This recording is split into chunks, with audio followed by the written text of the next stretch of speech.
Chapter 12. Underworld. Aliana crossed her arms. There's no way that my luck is this good. Percy, Annabeth, and Grover turned. Aliana! Percy exclaimed in surprise. We thought you'd be back at camp by now. What happened? Annabeth asked. Aliana shrugged. It's a long story, but now I have my own business in the underworld. What kind of business? Grover pressed. Aliana raised an eyebrow. The kind that doesn't concern you. Grover raised his hands defensively. Fair enough. The man at the desk chuckled. Don't tell me you finally kicked the bucket. Aliana smirked. You wish, Karen. Actually, I don't, he smirked. Not even the dead want you around. Aliana clenched her fists and glared at the undead ghoul. I'm going to enjoy tormenting you for an eternity. As will I.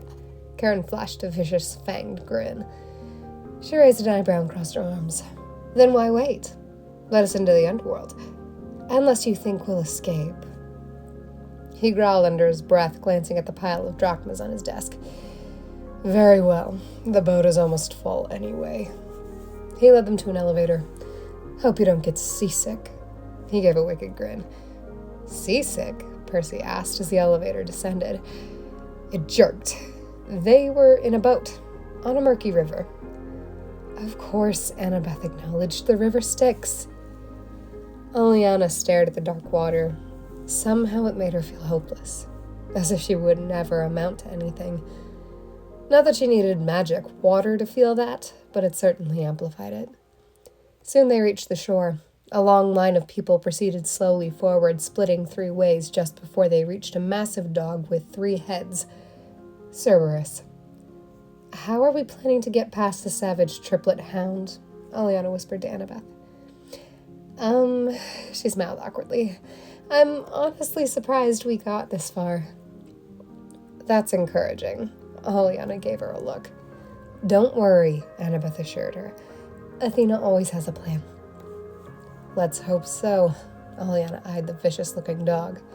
Grover let out a bray. Sorry. Don't apologize. Aliana stared down the trio of canine heads as they inched closer. You have every right to be afraid.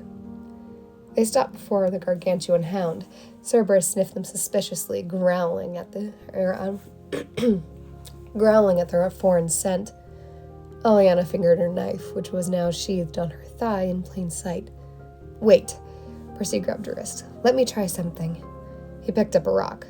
Turning to the demon dog, he spoke in a babyish voice like the one people use when talking to puppies or to a puppy or a baby.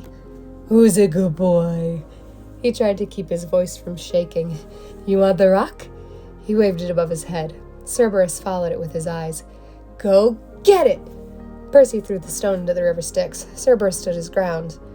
He growled at Percy, his hot breath rushing past them. It was horribly similar to the hot winds that haunted Aliana's dreams. Annabeth dug in her backpack and pulled out a red rubber ball that said Waterland, probably the water park that Ares had sent them to. She squeezed it and it squeaked. All of Cerberus's heads focused on the ball, cocking to the side and staring intently at the red sphere in Annabeth's hand. Aliana stared in awe at Annabeth as she commanded the humongous canine.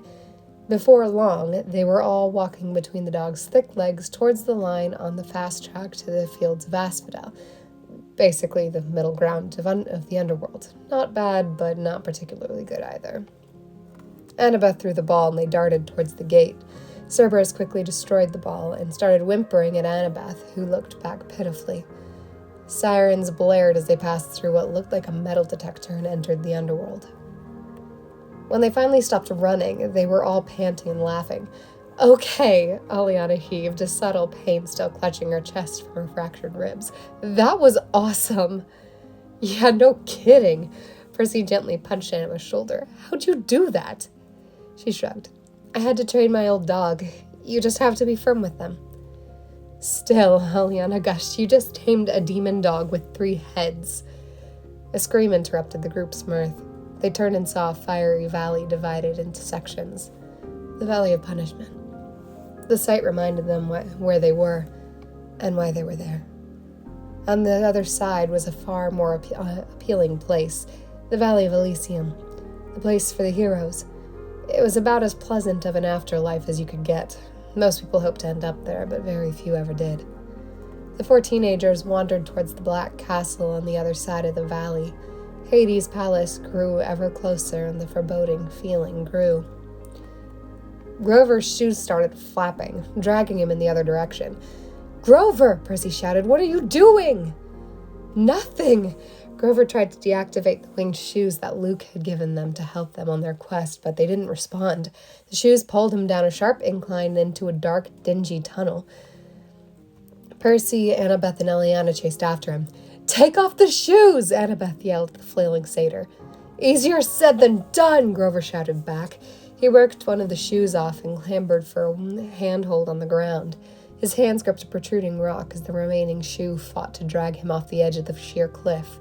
Finally, the second shoe pulled free of his hoof and launched headlong into the pit. Percy and Annabeth helped Grover to his feet. Aliana watched the shoes disappear into the dark, immediately recognizing the black cavern.